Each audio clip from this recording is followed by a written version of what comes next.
मैंने कहा कन्हैया लाल जी। बोले कौन कन्हैया लाल जी? मैंने कहा आप क्या मैं मुंह पे से कपड़ा हटा के बताऊं कि ये कन्हैया लाल जी?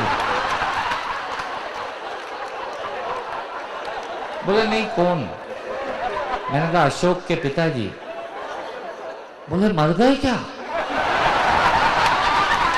मैंने कहा नहीं, इनको शौक चढ़ा बांसुरी पे आड़े लेट के घूमने का।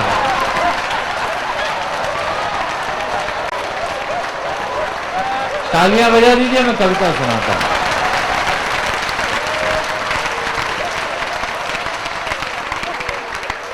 शीर्षक है मजा ही कुछ और है। अनवांटेड सजेशन देने वालों का तकिया कलाम, मजा ही कुछ और है।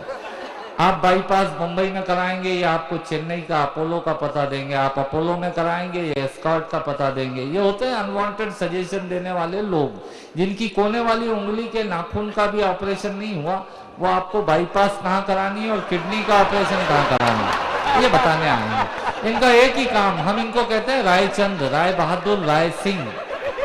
अनवांटेड सजेशन, कोई मांगे या नहीं मांगे ये देते हैं। ये खुद किराए के मकान में रहते हैं, पर आपके बनने वाले 25 लाख के मकान में अपने स्कूटर का पेट्रोल जला के आएंगे आपको राय देने कि वास्तु के हिसाब से किचन आग्नेय कोण में होना चाहिए।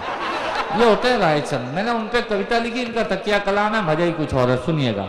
दांतों से नाखून काटने का, छोटों को जबरदस्ती डांटने का, पैसे वालों को गाली बकने का। सुनिएगा पूरी, और जब मैं कहूं मजा ही कुछ और है तालियां बजा दीजिएगा। एडवांस पेमेंट मत करिए, ये कोई आईसीआईसीआई की होम लोन स्कीम नहीं है।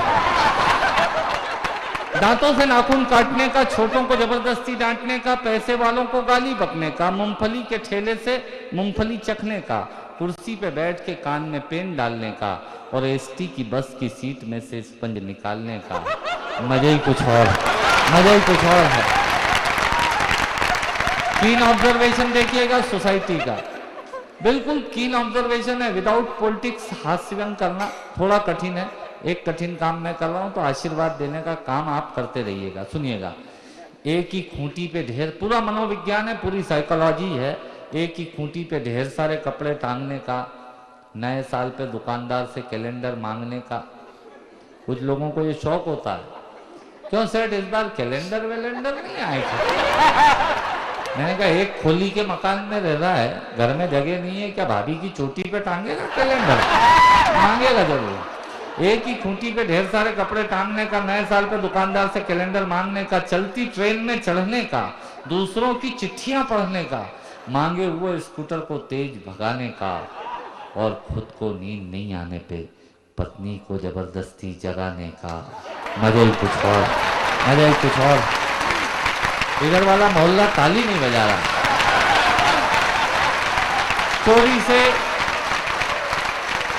चोरी से फल फूल तोड़ने का, खराब ट्यूबलाइट और मटकों को फोड़ने का। चोरी से फल फूल तोड़ने का, खराब ट्यूबलाइट और मटकों को फोड़ने का, पड़ोसन को घूर घूर के देखने का। भैया को ऐसा आनंद आ रहा जैसे उनका चरित्र चित्रण हो रहा है।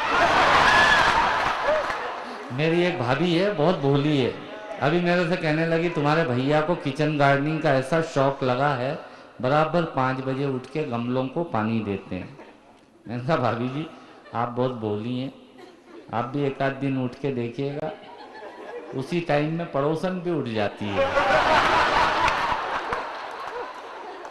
चोरी से फल फूल तोड़ने का, खराब ट्यूबलाइट और मटकों को फोड़ने का, पड़ोसन को घूर घूर के देखने का, अपना कचरा दूसरे के सामने फेंकने का, बाथरूम में बेसुरा गाने का, और थूक से टिकट चिपकाने का। मजा ही कुछ और, मजा ही कुछ और है।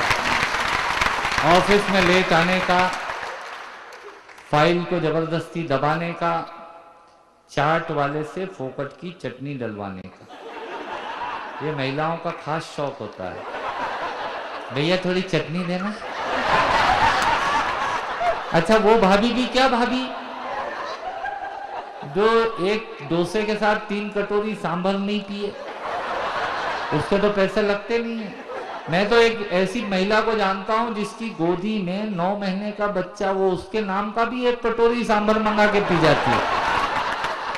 ऑफिस में लेट आने का, फाइल को जबरदस्ती दबाने का, चाट वाले से फोकट की चटनी डलवाने का, बारात में प्रेस किए हुए कपड़ों पे फिर से प्रेस करवाने का, ससुराल में साले से पान मंगाने का और साली की पीठ पे ढोल जमाने का मजा ही कुछ और, मजा ही कुछ और है।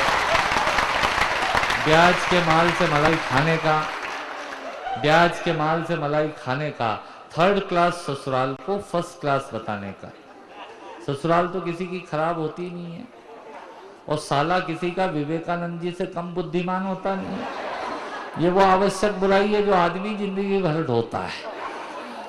ब्याज के माल से मलाई खाने का, थर्ड क्लास ससुराल को फर्स्ट क्लास बताने का, पंगत में बैठ के एक ही सब्जी के लिए दो दोने लगाने का, आरती में सबसे ज्यादा फटा हुआ नोट चढ़ाने का, दूसरे के सेल फोन से चिपकने का, गुटके और पान इधर उधर पिचकने का, कमजोर से बेमतलब लड़ने का और पत्नी को रोज रोज परेशान करने का। मजे ही कुछ और, मजा ही कुछ और है। मित्रों, श्रोताओं को भी कविता सुनाने का मजा ही कुछ और होता है, पर मन मेरा उस वक्त रोता है जब मजे के लिए शब्द अपने अर्थ खो जाते हैं और कुछ श्रोता तो बैठे बैठे ही सो जाते हैं, और कुछ श्रोता तो बैठे बैठे ही सो जाते हैं। यदि आप जीवित और जागृत हैं तो प्रमाण बताइए। कविता खत्म करता हूँ, तालियां बजाइए। आइए, मैं मेरी पारी को यहीं समाप्त करता हूँ और मेरे अग्रज, मेरे आदर्श पुरुष, जिनको हमने आपकी तरह बैठकर सुना और लिखने की कोशिश में हैं, इस कोशिश में के दौरान हमारे बीच यहाँ उपस्थित हैं डॉक्टर गोविंद व्यास जी। डॉक्टर गोविंद व्यास जी की एक लंबी पारी है, 50 वर्षों का हिंदी के लिए योगदान है। हिंदी हास्यव्यंग कविताओं का एक ऐसा सर्जक यहाँ बैठा हुआ है। और मैं ये कहता हूँ, कितनी बार कहता हूँ, बार बार कहता हूँ कि यदि फिल्मी दुनिया को इस बात का फक्र है कि उनके पास अमिताभ जी हैं, गायकी की दुनिया को इस बात का गर्व है कि उनके पास लता जी हैं, और क्रिकेट की दुनिया को इस बात का गर्व है कि उनके पास सचिन हैं, तो हमारे हिंदी हास्यव्यंग कवियों की जमात को इस बात का फक्र है कि हमारे पास डॉक्टर गोविंद व्यास हैं।